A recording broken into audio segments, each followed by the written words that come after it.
Hey everybody, Greg here at Videomaker. Today we're going to take a look at a comparison between the Canon 5D Mark III and the Canon C100 with an eye for videographers. So we're going to, for the most part, ignore the photographic capabilities of the 5D Mark III, which clearly are obviously superior than the C100 because the C100 doesn't really do that. But for video, the C100 costs about $2,000 more, but is it worth it? Well, let's kind of take a look at what the pros and cons are, and you can kind of judge for yourself. And of course, we'll have some sample footage. In fact, rather than going over some of the boring tech specs, let's just show you some sample footage right off the bat, starting now.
So a couple things we noticed about the footage right off the bat is, regardless of which picture style we are using and what settings we used, it always seemed like the C100 retained a little bit more detail in those small detailed areas. So like the shot of the tree, for example, even though we can sharpen the 5D in post, just out of the box, the C100 tended to look a little bit better.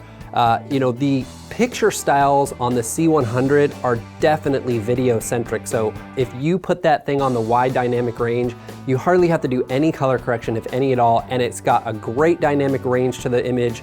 And then if you really want to get into it in post-production, you can shoot the log style, and that, if you combine that with some good color correction skills, or even just applying the Canon LUT, which you can get and download, the final image looks stunning, and it's got a super wide dynamic range. They claim 12 stops. I don't know if I can scientifically verify that, but just look at those final images and you can see that it's definitely more detail in there than the 5D Mark III. Now, I know you can get 5D Mark III picture styles like Technicolor CineStyle and things like that, but again, it's ease of use. It's like the Canon C100 is just so much easier and more intuitive to use when you're shooting it. It feels like a video camera. It's got 15 customizable buttons, so you can really customize it even to your own specific shooting style. It's got really easy ways to turn shot assists on and off, so focus peaking and waveforms and things like that. They're a button away, so you can turn it on, make your adjustments, turn it off. and keep shooting. So when it comes to shot assist functions, built in without any, you know, magic lantern or anything like that, you've got zebras, which for any old school videographer is gonna really appreciate that to help them judge their exposure. It's got a built-in waveform monitor, which combined with zebras can make a really effective exposure judgment tool. It's got something called edge monitor, which is a way of using the waveforms to show you what's in focus. It's got focus peaking, which you can adjust. And again, pop it on, pop it off. It's got black and white mode to help you judge focus. So just some really accessible shooting assist controls that make it really, really enjoyable to shoot with. Things like white balance are a button away. You know, it's just a lot easier and feels more designed for a videographer. So in addition, it's got, as you buy it for, you know, I realize it's $2,000 more than the 5D, so obviously it should have some things that the 5D just doesn't have. And the top handle is definitely one of them. Now, number one, it's got a handle which makes it easy to carry around, sure, or get low angle shots. But number two, in that handle are not just XLR inputs, so there's two of those, so you can have two XLR inputs, which is great, without the need for external audio recorder or a field mixer or anything like that. But also the audio controls are right there. You know, you can switch the inputs, switch the levels, really intuitive, just basically like a camcorder. So, and that's included in that $5,000 price tag. So that's definitely a welcome addition. In addition, it's got the right-hand side has the handle, which can be rotated 360 degrees. So when you combine the top handle with this rotating side handle, you can really get in there and get some nice shots from different angles. It feels natural in your hand. The joystick is really easy to work with and to change settings like white balance and things like that on the fly. It's also got a 2, a 4, and a 6-stop ND filter built right into the body, so whereas with the 5D, you're gonna be stuck with either screw-on variable ND filters or maybe a matte box, the C100 has the dial right there, so it gives you those nice options to get some shallow depth of field shots. Another advantage the C100 does have is continuous recording time. So just like any video camera, you know, you can record as long as your memory card or your battery will let you go, while the 5D is limited to 29 minutes and 59 seconds. Now you can work around this, of course, but you know, if you're shooting events and stuff like that and you're shooting on a 5D and they're about to say I do and you hit that 29:59 mark, that's not gonna be good, so you're always gonna need a B camera for coverage, where with the C100 that wouldn't really be an issue. So. Now, what doesn't it have? There are a couple big things. One, obviously it doesn't have the photographic capabilities of the 5D Mark III. Now, even if you don't take photographs at all, you might want to do a really long time lapse or a time lapse that has a really long exposure time so that you can get those nice streaks for traffic at night or something like that. So, you know, that's not something you're gonna get on the C100. So if you do a lot of that or you plan on getting into that, then the 5D Mark III might be a better choice. But one area where the 5D definitely beats the C100, and again, this goes back to what kind of footage are you shooting, is there is no fast frame rates on the C100. No 60p, not at 1920 by 1080, not at 720, not at anything. It's 24 and 30 and that's it. So if you want to shoot a lot of frame accurate slow motion, then the C100 unfortunately is not going to be the camera for you. Now obviously its big brother, the C300, has that, and they had to delineate somewhere what makes the lower end, what makes the higher end, and that's one thing that they chose to keep out of the C100, so that's unfortunate. You know, there's a few things that I would call, you know, too close to call. So image quality could be debated all day long, you know. Can the sharpness be recovered in post on the 5D to match the C100? Well, probably can get it pretty close. In camera, they both shoot 420, but they can both do uncompressed 422 on the HDMI out. So those things are kind of a wash. The C100 shoots AVC HD, but it's at a really high bit rate. So, you know, all these things are sort of up for interpretation, and I don't think one is a clear winner over the other.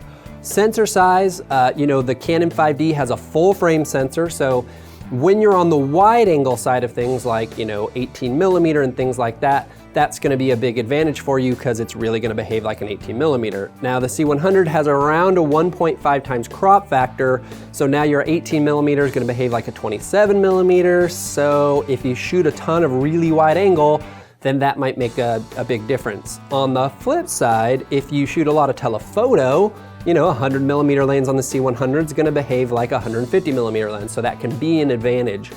Low light, you know, both these cameras claim to be excellent in low light, and frankly, both of these cameras are pretty excellent in low light. Let's take a look at some examples of different ISO settings, and we basically just threw a minimal amount of light on this scene and just started boosting up the ISOs to see what kind of noise we got in these images. So check that out.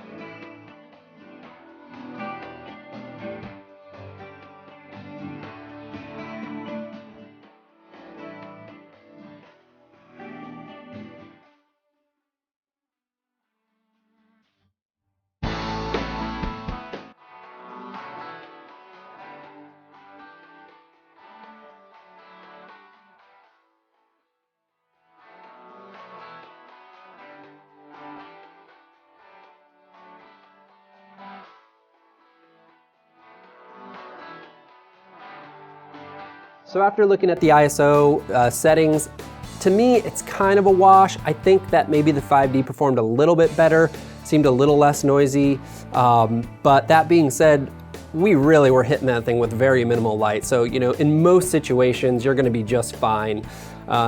So that being said, you know, I think I've hopefully covered really what the strengths are. I know it sounds like I gave the C100 a lot of strengths, but quite frankly, for videography, it's got a lot of advantages over the 5D Mark III.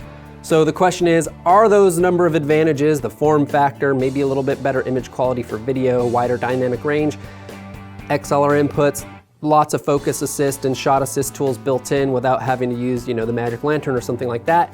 If all those things total up to being worth it to you for $2,000, then that's the camera for you.